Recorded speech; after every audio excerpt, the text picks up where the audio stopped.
যত দিন যাচ্ছে ততই কিন্তু গ্লোবাল ওয়ার্মিং ঘুম কাটছে বিজ্ঞানীদের। গ্লোবাল ওয়ার্মিং বর্তমান বিশ্বের একটি বড় সমস্যা হয়ে দাঁড়িয়েছে। পাশাপাশি কিন্তু পৃথিবীর তাপমাত্রা প্রতি বছরই বেড়ে চলেছে। সারা বিশ্বের বিজ্ঞানীরা এর সমাধান খোঁজার চেষ্টা করেছেন। সেই সঙ্গে সতর্কতা জারি করেছে বিজ্ঞানীরা পৃথিবীর জন্য একটি ছাতা তৈরি করতে চান, যাতে সূর্যের তাপমাত্রা সম্পূর্ণভাবে পৃথিবীতে এসে না পড়ে। বিশ্বব্যাপী জলবায়ু পরিবর্তনকে রোধ করতেই এই ছাতা তৈরির সিদ্ধান্ত নিয়েছে বিজ্ঞানীরা। একটি গোটা পৃথিবী থাকবে ছাতার তলায়, আর এই ধারণা বছরের পর বছর ধরে আলোচনা করা হয়েছে, কিন্তু এবার তা বাস্তবে হতে চলেছে। তো চলুন পুরো বিষয়টি জেনে নেওয়া যাক।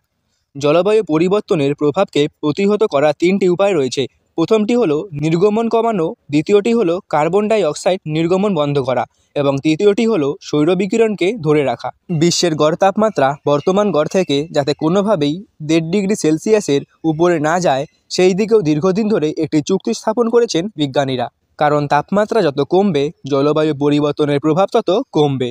গবেষকদের মতে আগামী 1 দশকে তাপমাত্রা 1.5 ডিগ্রি সেলসিয়াস বাড়তে পারে, আর যদি তার থেকেও বেশি বেড়ে যায় তবে তা ভয়ানক প্রভাব ফেলবে পৃথিবীর উপর।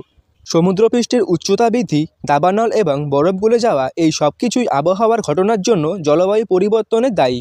জলবায়ু পরিবর্তনের সবচেয়ে খারাপ প্রভাব এড়াতে জীবাশ্ম জলবায়ু ব্যবহার বন্ধ করতে হবে। আর এই সতর্কতা নতুন নয়, মানুষ নিজের বিপদ নিজেই ডেকে আনছে। তা এবার বোঝার দিন এসে গিয়েছে, জানালেন বিজ্ঞানীরা। কীভাবে কাজ করবে এই ছাতা, চলুন জেনে নেওয়া যাক। সূর্যকে আটকাতে মহাকাশে একটি মেগা স্ট্রাকচার তৈরি করা হবে, যা সূর্য ও পৃথিবীর মধ্যবর্তী পয়েন্টে স্থাপন করা হবে। এটিকে এমনভাবে রাখা হবে যাতে সূর্যালোক পৃথিবীতে লাগা মাত্রই তার বেশিরভাগটা প্রতিফলিত করবে।